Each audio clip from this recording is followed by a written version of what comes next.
Good morning, everyone. I just came on today to explain to you how to use digital backdrops. I had some people asking me how to edit a digital backdrop, so I thought I'd come on here and show you. I actually emailed Lucia Dunn, her company, to ask if I had permission to use her photo as a example in this. So this is one of her backgrounds that I purchased from her website, and I'll show you her website here. I'm probably butchering her name, but Lucia Dunn.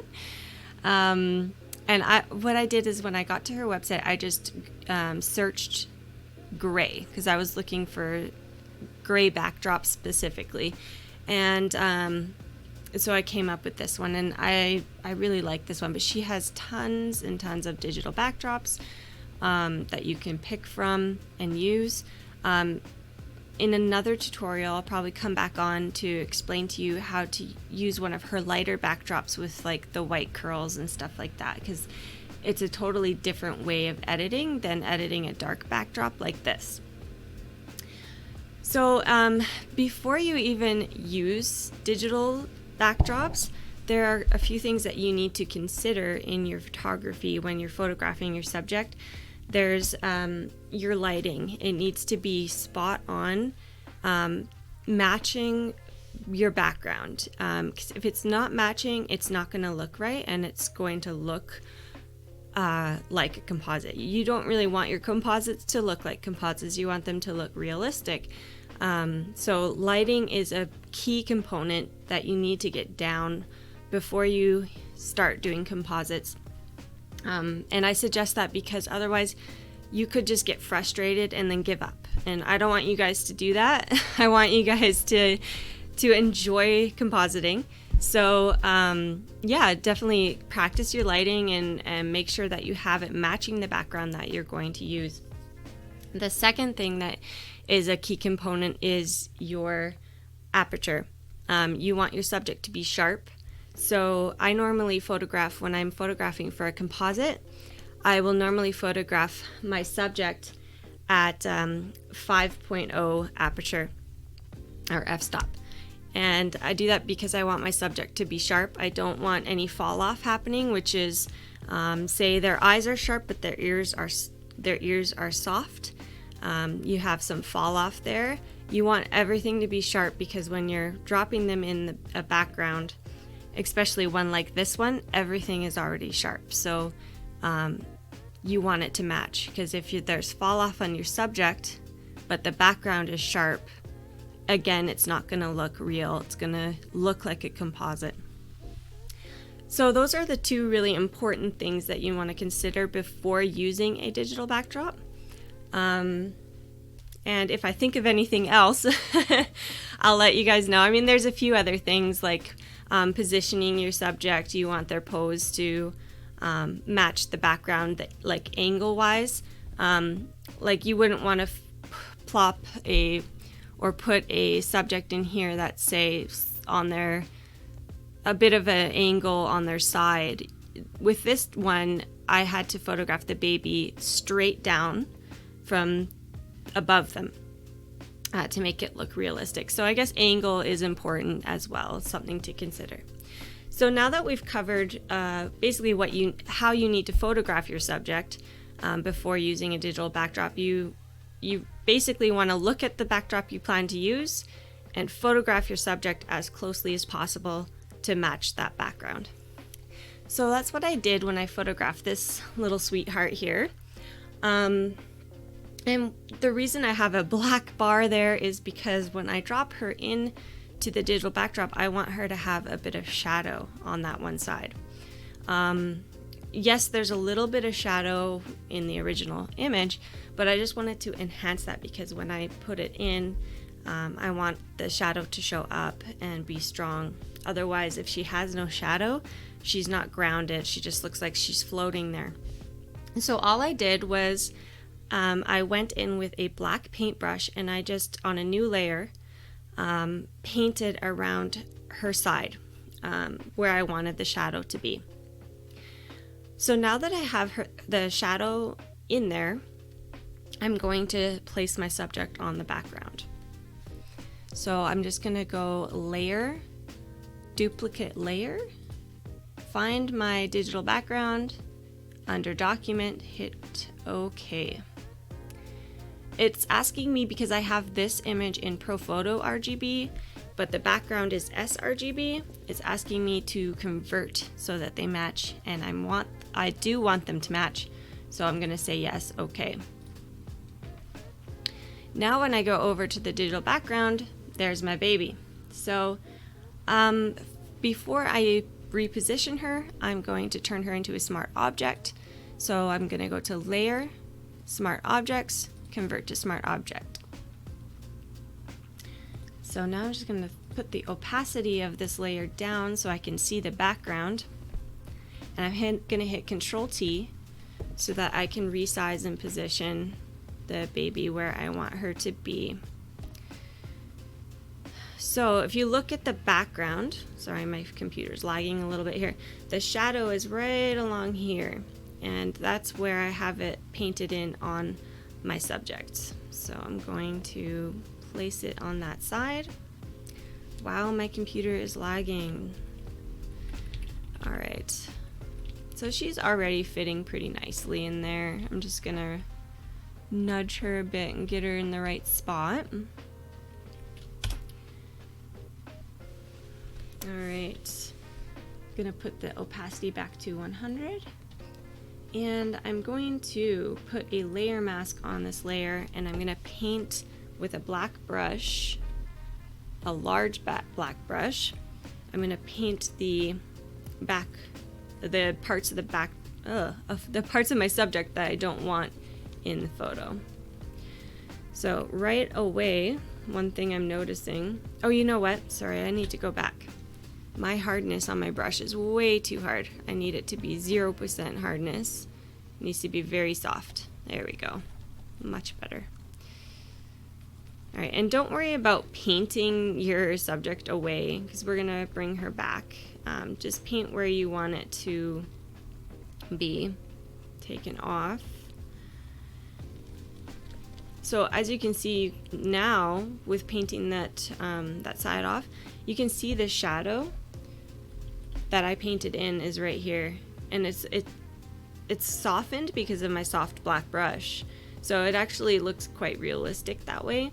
All right, so now that I've got my subject kind of painted in, right away what I'm noticing is that she is a lot warmer than this background. This background is very cool.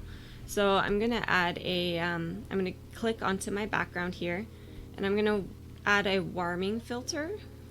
So I'm just gonna add a photo filter here, and it's a warming filter to the background, and only the background is under the baby layer, so it's not gonna affect her.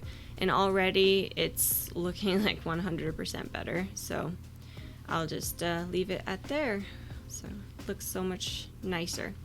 All right, so I want to go back to my layer mask, and I'm going to paint my baby back in. So I need a smaller hard brush to paint her back in. And I'm just gonna maybe have it at about 50% hardness.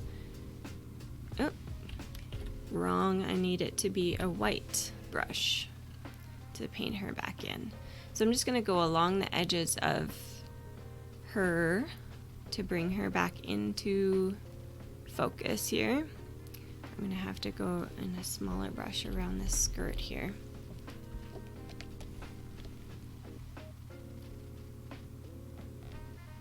Okay, I'm going pretty fast because I don't want you guys sitting here watching me for forever editing her. So, but I would suggest to take your time and really get in there nice and clean with this.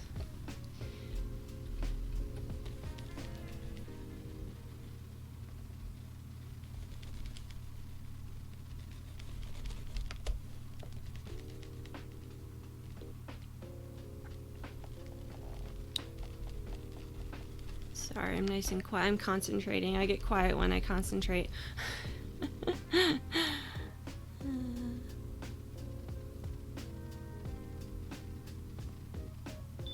every single little toe.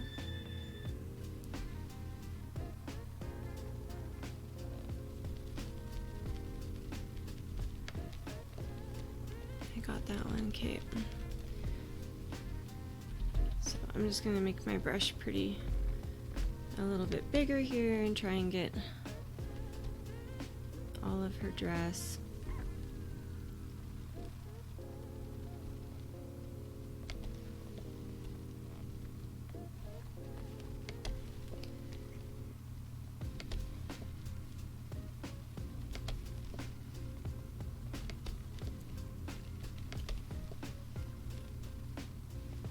Okay, she's got all this cute little fluffy hair. I just love it.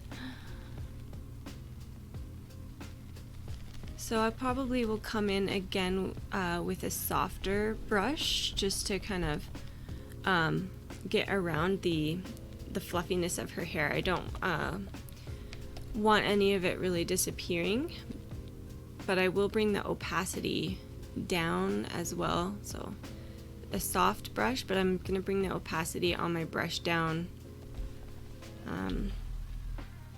to kind of get in there,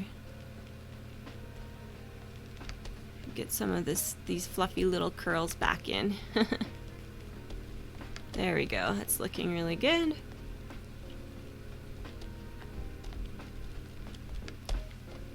And I think I'm missing an ear here, so let's bring that back.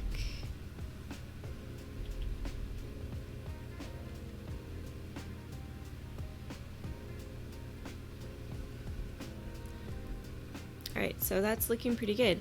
So the next thing we want to do is blend in this brown backdrop a little bit more. So I'm going to bring my opacity on my brush down to 20.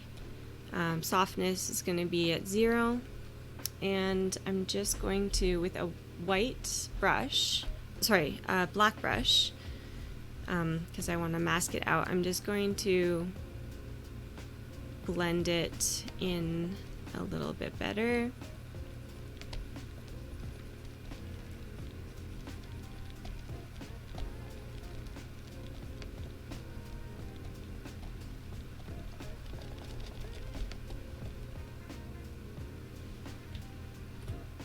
Okay, I don't want to blend that side in because it's going to get rid of my shadow. So I'm basically just going to try and get some of that brown blended in a bit better. It's looking pretty good already, so.